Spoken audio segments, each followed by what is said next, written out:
All right, so get ready for a deep dive. And this one is fascinating and maybe a little unsettling. We're going to be looking at some predictions about the future. And these predictions come from a spiritual leader named Bapuji Dashrathbhai Patel. Okay.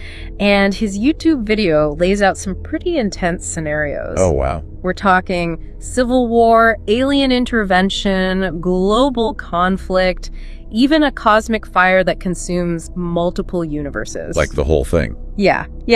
Now, these are definitely bold claims. Definitely. But let's unpack them and try to understand his reasoning. Yeah, I think what's really striking is that these predictions aren't coming from, somebody who is like on the fringes of society. Yeah. Bapuji's a respected spiritual leader, has a significant following, and his perspective offers a pretty unique window into a worldview that might not be familiar to a lot of us. Yeah. So it's really interesting to kind of look at this. Yeah, and he starts with a prediction that India will face a devastating civil war, and it'll be orchestrated by foreign powers. And he doesn't sugarcoat it. He describes the conflict as incredibly intense and difficult to control. Oh, gosh. Even suggesting that conventional military intervention won't be enough to stop it. It makes me wonder, this is where we see the blending of the spiritual and the geopolitical in Bapuji's worldview. And I think what he believes this conflict is already unfolding, but on a subtle level, a plane of existence that he calls the subtle realm. Okay. And you can think of it as a spiritual dimension that influences our physical reality. So is he saying there's a spiritual war happening right now that will eventually spill over into the physical world? That seems to be the implication. And, he doesn't really delve into the specifics of what these subtle weapons or tactics might be. But the idea that unseen forces could be influencing global events is definitely a thought-provoking one. Right, and it definitely challenges our conventional understanding of how conflicts arise and escalate. He also suggests that the civil war in India is just one part of a much larger conflict, a third world war that will engulf the entire globe. Right, and this is where things get even more interesting. Oh, boy. Bapuji claims that this global war is also being fueled by entities in the subtle realm. Specifically, he names ghosts, demons, and aliens. He said that? He believes that these entities are manipulating world leaders, pushing them towards a nuclear confrontation. Now, even for someone open to exploring different perspectives, that's a pretty big leap. Could this be a way of expressing anxieties about unseen forces or influences that shape global events? That's a very astute observation. I think perhaps these entities, rather than being, literal beings, represent the darker aspects of human nature. Okay. Greed, hatred, the lust for power that can drive conflict and destruction. Or maybe it's a way of acknowledging that sometimes events unfold in ways that seem beyond human control, leading to a sense of helplessness and a search for explanations that are beyond the realm of the rational. Yeah, it's definitely a different way of looking at the world, one that blends spirituality, geopolitics, and a belief in forces beyond our immediate understanding. But this isn't even the most dramatic prediction that Bapuji makes. Right. We haven't even touched upon the Sire of Time, or what he refers to as Kala Agni. Oh, right. This is Bapuji's most extreme prediction. Okay. A fire that will engulf not just our universe, but multiple universes by the end of 2029. Whoa. And he describes it as a cyclical event, a natural part of a larger cosmic process of creation and destruction. So it's almost like a reset button for the universe, a way of starting fresh. That's one way to interpret it. It speaks to the idea that even in the vastness of the cosmos, there are cycles of birth, death, and renewal. However, Bapuji adds a twist to this cosmic fire scenario by connecting it to aliens entering the sun. Oh, no. He suggests they will deliberately trigger this event to destroy the current world. Okay, so now we have aliens intentionally using the sun as a weapon to reset the universe. This is where I'm starting to feel like we're venturing into science fiction territory. It's certainly pushing the boundaries of conventional thought. But remember, we're trying to understand Bapuji's worldview, not necessarily endorse it. Sure. Perhaps this is his way of expressing a deep concern about humanity's impact on the planet. Okay. And the potential consequences of our actions. That's an interesting perspective. So with all this talk of war, destruction, and cosmic fires, what does Bapuji believe will happen to humanity? His outlook is unfortunately quite bleak. Yeah. He believes humanity as we know it will cease to exist. Yeah. No physical bodies, not even what he calls subtle bodies, will survive this cosmic fire. Only the soul will remain. So a complete wipeout, no survivors. That's pretty disheartening. Not entirely. Okay. Bapuji offers a glimmer of hope. He believes individuals who achieve a high level of spiritual awareness, those with 200 kilo of power, or as he puts it, will be protected by a powerful aura and experience a peaceful transition. Wait, there's a chance to survive. Tell me more about this Kala of power. What is it and how does one acquire it? He claims there are currently 160 crore or 1.6 billion such souls on Earth right now. While he doesn't define Kala of power explicitly, it seems to be connected to spiritual enlightenment, a state of heightened awareness and connection to a higher power. So even in the face of these catastrophic predictions, Bapuji seems to be emphasizing the importance of spiritual growth as a path to not only survival, but also a more peaceful transition. That's a key takeaway here, regardless of how literally we interpret his predictions. Bapuji's message seems to be centered on the idea that our internal state, our spiritual development, plays a crucial role in how we experience the world, even in times of crisis. It's fascinating how he weaves together these complex ideas. Cool. A spiritual war unfolding alongside a physical one, aliens playing a role in a cosmic reset, and the power of individual spiritual growth as a means of navigating these turbulent times. It's a lot to process. It certainly challenges our typical ways of thinking about global events and the forces that shape them. But even if we set aside the more fantastical elements for a moment, there's a core message here that resonates deeply. And that's the idea that our inner state, our spiritual awareness, can profoundly impact how we experience the world, especially during times of crisis. So even if we don't necessarily buy into the idea of a literal subtle realm or aliens manipulating world leaders, right, there's value in exploring the concept of inner peace and resilience as tools for navigating uncertain times. Absolutely. Regardless of our individual beliefs, cultivating a sense of inner strength, purpose, and connection to something larger than ourselves can be incredibly empowering, especially when faced with challenges that feel overwhelming or beyond our control. And it seems that Bapuji believes this inner transformation is not only essential for individual well-being, but also for mitigating the potential destruction he foresees. He talks about the importance of achieving a connection with the Supreme Kalki avatar. Can you elaborate on what he means by that? So he describes the Supreme Kalki avatar as the ultimate divine force, a source of immense power and positive energy. Achieving a connection with this force, according to the Puji, involves deep spiritual practice and cultivating a state of pure awareness and selfless love. It's about aligning oneself with the highest good and radiating positive vibrations outwards to counteract the negativity and conflict he sees engulfing the world. It almost sounds like he's suggesting that through individual spiritual growth, we can collectively shift the trajectory of events, perhaps even avert the catastrophic scenarios he's predicting. There's definitely a sense of agency in his message, a belief that we are not merely passive observers in the face of these challenges. He also stresses the importance of knowledge and understanding, urging people to become Brahmajnani, individuals who possess the highest level of spiritual wisdom. He seems to believe this deep understanding is essential for navigating the coming challenges. So it's not just about being a good person or meditating, it's about actively seeking knowledge and wisdom to better understand the universe and our place within it. Exactly. That's a pretty empowering message, even if you don't subscribe to all of his beliefs. It highlights the idea that spiritual growth is an ongoing journey of learning, introspection, and self-discovery. It's about expanding our awareness, deepening our understanding, and connecting with something larger than ourselves. It's interesting to consider how Bapuji's message might resonate with people who are experiencing a sense of unease or anxiety about the state of the world. Right. In a time when many feel like things are spiraling out of control, his predictions, while unsettling, could also offer a sense of hope. That's a really insightful point.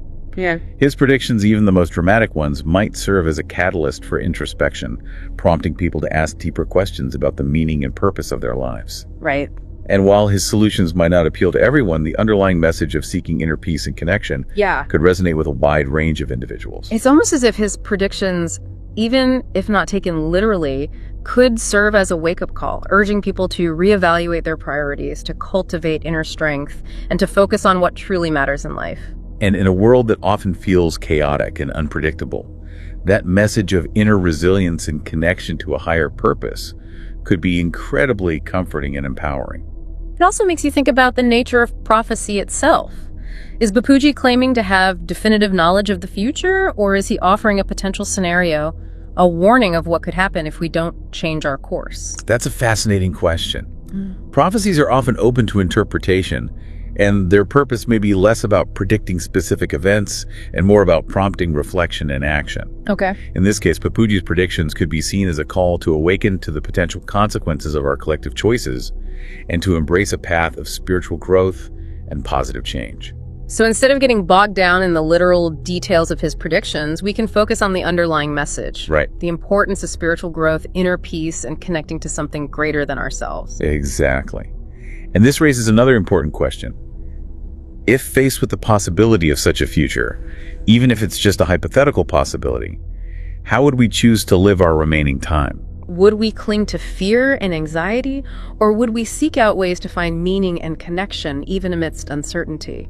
Would we prioritize material possessions or deepen our relationships and spiritual exploration? Those are profound questions, and the answers will undoubtedly vary from person to person. But the act of contemplating these questions can be transformative in itself. Right. It forces us to confront our own mortality, to examine what truly matters to us, and to live our lives with more intention and purpose. I think it's important to acknowledge that these predictions, particularly the ones involving global conflict and cosmic fire, can be quite disturbing for some people. And it's understandable to feel a sense of fear or anxiety when confronted with such scenarios. Absolutely. It's important to approach these predictions with a healthy dose of discernment, and to remember that they are just one person's interpretation of the future. It's also crucial to avoid getting caught up in a cycle of fear and negativity, as that can be counterproductive. So how can we navigate these complex emotions and find a sense of balance and perspective when confronted with such unsettling predictions? One approach is to focus on what we can control: our own thoughts, feelings, and actions. We can choose to cultivate inner peace and resilience through practices like meditation, mindfulness, or connecting with nature. We can also choose to focus on building strong relationships, contributing to our communities, and living our lives in alignment with our values. It's about empowering ourselves to make choices that promote well-being, both individually and collectively, regardless of what the future holds. Precisely. And remember, even in the face of uncertainty, there's always hope. Human beings are incredibly resilient and adaptable, and we have a remarkable capacity for love, compassion, and innovation. These qualities can guide us through even the most challenging times. Bapuji himself seems to hold on to this hope, believing that a significant portion of humanity will survive and transition peacefully through spiritual growth. He suggests that there are currently 1.6 billion souls on Earth who have achieved a level of awareness that will protect them. He doesn't go into detail about how he arrived at that number or how these individuals are identified. However, it speaks to his belief in the power of human potential and the possibility of a brighter future, even amidst the challenges he foresees. This brings us to another intriguing aspect of Bapuji's message, his call to action. He doesn't simply present these predictions as inevitable events. He actively encourages people to take steps to mitigate the potential destruction. This is where we see the intersection of prophecy and personal responsibility. Okay. Bapuji believes that by achieving a connection with the Supreme Kalki Avatar and spreading positive vibrations throughout the universe, we can collectively counteract the negative forces at play. So it's not just about passively waiting for the future to unfold, but actively engaging in practices that promote spiritual growth and positive change. Exactly. He emphasizes the importance of becoming Brahmajanani individuals who possess the highest level of spiritual wisdom.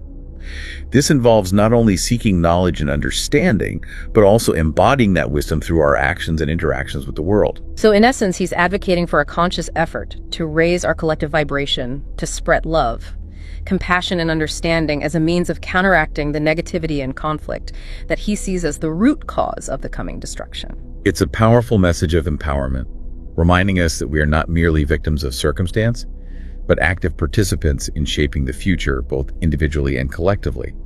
And while his methods might not resonate with everyone, the underlying message of conscious action and positive change is universally applicable. It's a lot to consider. We've explored some incredibly complex and thought-provoking ideas today, from the concept of a subtle realm where unseen forces are at play, to the possibility of a cosmic fire that consumes multiple universes. And while we might not have all the answers, I think this deep dive has sparked some important questions for us to ponder, questions about the nature of reality, the power of spiritual growth, and our individual and collective roles in shaping the future.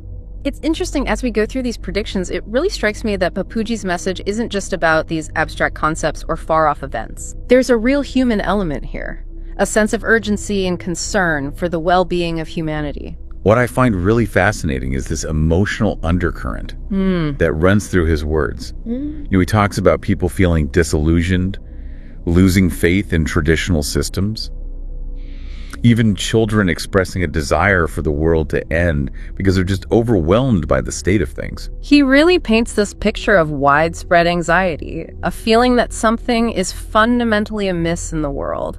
And while his solutions might seem unconventional to some, I think it's important to acknowledge that underlying unease that many people are experiencing. Absolutely. It speaks to a sense of powerlessness that many feel when confronted with these global challenges that seem so beyond their control.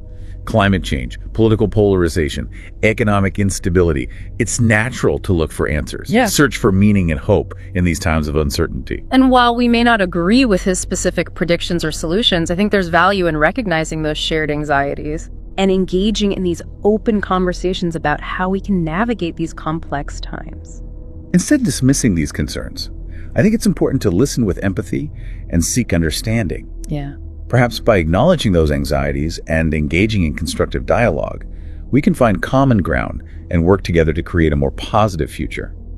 Bapuji's message, while often framed in these stark terms, ultimately boils down to a call for individual and collective transformation. He believes that by cultivating spiritual awareness and connecting to a higher purpose, we can not only navigate the challenges ahead, but also contribute to a more harmonious world. And that message resonates far beyond any specific belief system.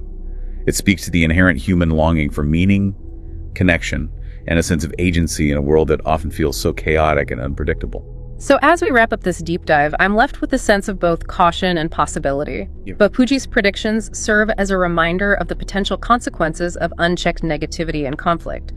But they also highlight the power of individual and collective action to create a more positive future. It's a call to awaken to our own potential, to cultivate inner peace and resilience, and to make choices that align with our highest values. If you are intrigued by Bapuji's perspective and want to explore his predictions further, we'll include a link to his YouTube video in the show notes. We encourage you to watch it with an open mind and consider how his message might resonate with your own experiences and aspirations. Remember, the future is not set in stone. We have the power to shape our own destiny both individually and collectively. So go out there, be kind, be curious, be courageous, and create the future you want to see. Until next time, keep exploring, keep learning, and keep diving deep.